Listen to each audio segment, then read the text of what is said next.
He's Brian Westbrook, NBC Sports Network and Pro Football Talk analyst, former running back, and he joins us now. Now, I was joking, but obviously it's serious. You lost a Super Bowl to the Patriots, and then you have that post-game party. Yeah.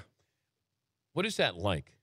Well, first of all, I didn't feel like that was a joke. I felt like it was a low blow. Okay, my bad. I mean, you brought up one of the worst moments in my professional sporting career. You know, so it wasn't a joke. It was a low blow. I'm working on little sleep, right?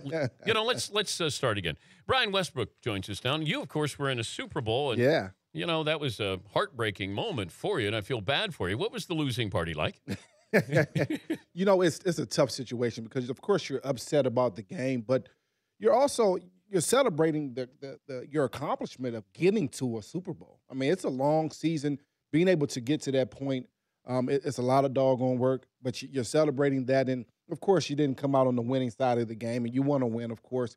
But at the same time, you're celebrating the season. And the bottom line is that this is going to be the last time that this group of guys – now, a lot of those core guys are going to come back, but this particular group of guys, this is the last time that you're probably going to be together for a long time, and you're celebrating that. And so there were some guys that were upset that didn't come to the party, but I enjoyed it. I enjoyed the people that I was around, and you're hoping, especially with that team that we had, that we would have the opportunity to come back next year and play in the game. That didn't work out for us, but it was exciting. It was fun. Help me with the final play call with Seattle. You as a former running back, the options that you have with Russell Wilson and, of course, Marshawn Lynch. Why that pass at that moment? I think that's the million-dollar question, and that's the question that all America is asking. And, of course, the biggest, most important thing I would think is continue to give the ball to the hot hand. Marshawn Lynch is the guy that, even in the Green Bay game, when things got rough, they handed the ball to Marshawn Lynch. They passed the ball to Marshawn Lynch. When things got rough in the Super Bowl, they gave the ball to Marshawn Lynch. So why go away from then? I think there were so many other options. Could Russell Wilson have just said, look, I'm going to change the play? He doesn't seem like that type of guy. He seems like the type of guy where the quarterback, the offensive coordinator, calls a play. Yeah. Pete Carroll calls a play, and he runs that play because he trusts his coaches. He has faith in those guys. He doesn't seem like the type of guy that's going to change the play and say, in the biggest moment, I'm going to call something different. But if I'm the quarterback and I get that play call in my helmet, I'm looking out the huddle like, well, hold on. Is this what you really want to call in this moment? But you're not stopping Marshawn Lynch. Nobody stops him. You may hit him, but you don't stop him. He's always going to get positive yards. Well, the good part, and time was a little bit of a factor there, but because even if he got stopped on the 1-yard line, your offensive linemen are right there. So you still have enough time to hurry up to the line. What I would have done, if I didn't run a straight play with handing the ball to Marshawn Lynch, I would have at least gave Russell Wilson the option of running the ball or keeping it. I mean, keeping the ball, in his hands, the read option type of play that they run for years. Make that Patriot defense make the right decisions. Because if one player, the defensive end or outside linebacker, makes the wrong decision on that play, Marshawn Lynch walks in for a touchdown or Russell Wilson walks in for a touchdown, and you have a quarterback that wasn't great. He wasn't great during that football game. I wouldn't have put the ball in his hands to throw it at that point. Yeah, I hated to see it end that way. It's one thing. I like when somebody wins a game. Now, and I'm probably not being fair to Malcolm Butler, but I just hated to see something like that play out that way. And my rooting interest was just I picked the Patriots to win, so I was hoping they would win. But it didn't matter to me. It was a great game. If Seattle won, it would have been great as well. But that's one of those moments where I don't know if you recover from it. I mean, you might, but it's always going to be there. I liked it because as a former player and a guy that worked hard to get into the positions that I was in as a player, I like the fact that a guy like Malcolm Butler wasn't drafted.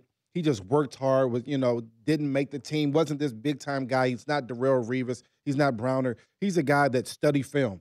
And he said, listen, I know the play that's going to come. I worked my butt off to get to this point. I studied the film, and now I have a chance to make a play on the biggest stage of all, and he made the play. I mean, he could have deflected the ball and knocked it down, and then they had another chance on 3rd and 4th down, but he actually he made the play, he read it, and made the catch. I mean, I think that's huge. I think that's a great story. But did Seattle lose it, or did New England win this? I think New England won it. Okay. It was a terrible decision by Seattle to throw the ball, but if you talking about that play, it's not easy for defenders. There's a reason why they're on defense. They don't have the best hands in the world. But at the same time, he diagnosed the play. He knew exactly what was coming through film study, through his coaches, and he made the play. Isn't that amazing, though? That's huge. That this in a first-round pick, this kid didn't get it drafted. Yeah. And he breaks on the ball. He knows what the play is going to be. Right. I thought Browner did a great job, too, because he stood Curse up, too, and didn't let him have any rub there. Well, Browner started the play off perfectly. Yeah. He didn't allow him to get in the way, Curse to get in the way of Butler, and that made the play. That allowed Butler the ability to make the play. That was huge. Here's something courtesy of the mothership. Marshawn Lynch ran the ball from the 1-yard line during the regular season 5 times. He scored once. Okay. And listen, the stats are what they are. However, in that situation, you have to hand him the ball. You have to give it to him. I agree. And because you have 3 shots. The first shot, I'm going to hand the ball to him, allow him to be the superstar. He just got 4 or 5 yards on first down.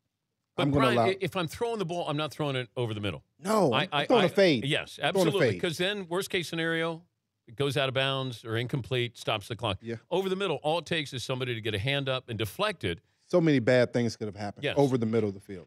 I found it hypocritical, the commissioner saying to players, hey, Marshawn, if you don't talk, you're going to get fined, and then he doesn't talk. Yeah. I think during the times where you have the most turmoil and turbulence, especially in the NFL, you want the leader, the guy at the head of the NFL to say something, at least calm things down just a bit. Roger Goodell speaking would have went a long way to calming things down, at least give us some insight of where the state of the NFL is and the state of the investigation about the Patriots. And I guess from his point of view, he just wants things to be focused on the game.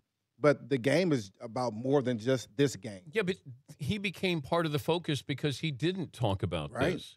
And I understand that you can say legally I can't, or maybe in a week or so we're getting more information there.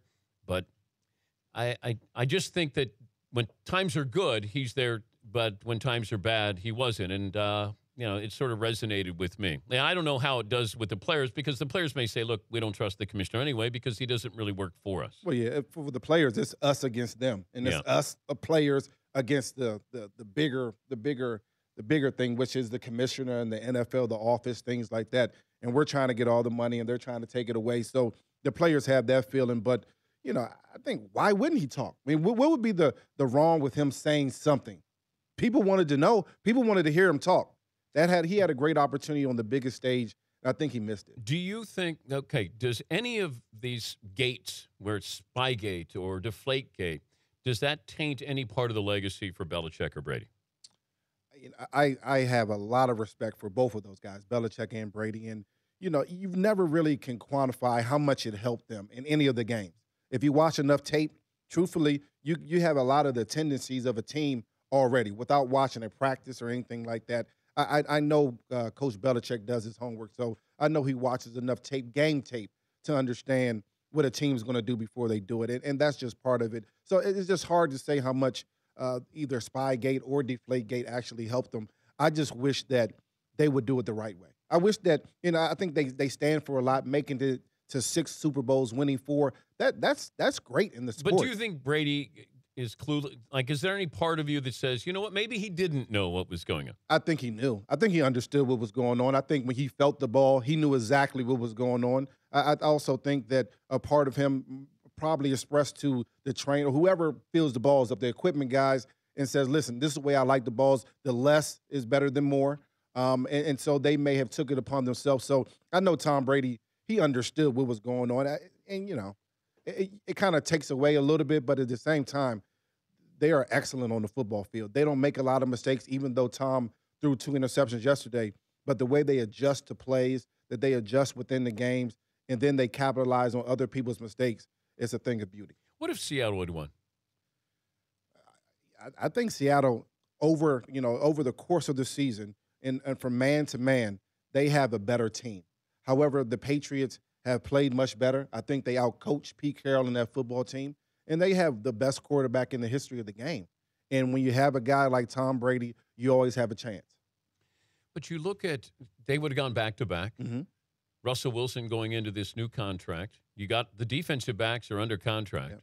I I mean, you got a chance to really have the modern-day dynasty, which is really, really difficult. Now you look at Sherman may need surgery. Earl Thomas got banged up. Chancellor got banged up a little bit. Russell Wilson will still get that new deal, and you wonder what it's going to mean for the kind of money that they'll have to, spread around. Well, I think it also, this game just showed you that you're only as strong as your weakest link. And they talked about the Legion of Boom so much throughout the season. However, when Simon had to come in, he was the weakest link. Tom Brady knew it. Edelman knew it. And Bill Belichick knew it as well. So did Josh McDaniels. And they went after Thurl Simon viciously every time they had an opportunity. They didn't want to throw at Richard Sherman. They threw it at Simon. Well, when Lane got hurt, that was actually the best thing. So Brady throws an interception, which turned out to actually be a positive because Lane got hurt, and you brought in Simon, and Simon against Edelman was a mismatch. It was a mismatch. Simon got burnt throughout the postseason, got beat up against the Panthers. He's the weakest link, and you have to have a strong team. They have a strong four, with Sherman and Maxwell and Chancellor and Earl Thomas. That fifth and sixth guy is what actually got them beat in the second. This is something you brought up, that Belichick will find your mismatch. So when he had whoever was on Edelman, Amendola even had a good game. And then Gronk occasionally would have that mismatch on a linebacker, and they would take advantage of that. The thing going into the game, you knew Sherman's a good player. I mean, he does well in coverage, and so does Byron Maxwell. But both of those guys struggle in transitioning in cuts. And that's one of the strong suits of Edelman and Amendola. Those guys make great cuts. They run pretty good routes. And that's what happened throughout the game. They ran a lot of crossers. They ran a lot of arrow routes where you go in and you come back out, which you end up scoring a touchdown on. Those are the routes that secondary struggles on. Then you saw Cham Chancellor matched up against Gronk, mismatch. You saw Gronk matched up with KJ Wright, mismatch. Every time that they had a mismatch, Brady and Belichick, Josh McDaniels, they found it. And that's what actually ended up hurting the Seattle defense. Do you think Edelman suffered a concussion on that hit by Cam Chancellor? It was a vicious hit. I mean, I think a couple of guys walked up to him after that play and said, "Are you okay?" And he kind of shook them off. And that's part of the game now. But you don't want to get tested for a concussion. But don't you think somebody from up above is going to say that Edelman needs to be checked for a concussion? Well, I think they should. Absolutely. That's part of the game. They should. And then the biggest game is sometimes you overlook those types of things. But at this point in the NFL, if those types of hits happen, you have to take a look at it. How do you hide that, though? Well, it should be an independent person that says, listen, we need to at least check Edelman. When they come off the field, we need to check him just to make sure that he's okay. That was a vicious hit. Oh, my gosh. And you could hear it down on the field. It was, I mean, he hit him right in the helmet. And you could see Edelman kind of stumble. But to have the wherewithal to keep running, he got knocked down, kept running. Maybe he was that stunned because he kept running 20 more yards down the field. And they go, no, come on back. He caught one more pass. And I thought that he was out on his feet. But, it was a big hit. He stayed in. Those are the hits that throughout my career, you're like, okay, I'm shaking my head. And you're hearing your brain rattle just a little bit on the inside. So I can understand how, those types of things happen. Brian, it's great that you came in. Great to see you again. Thanks for having me.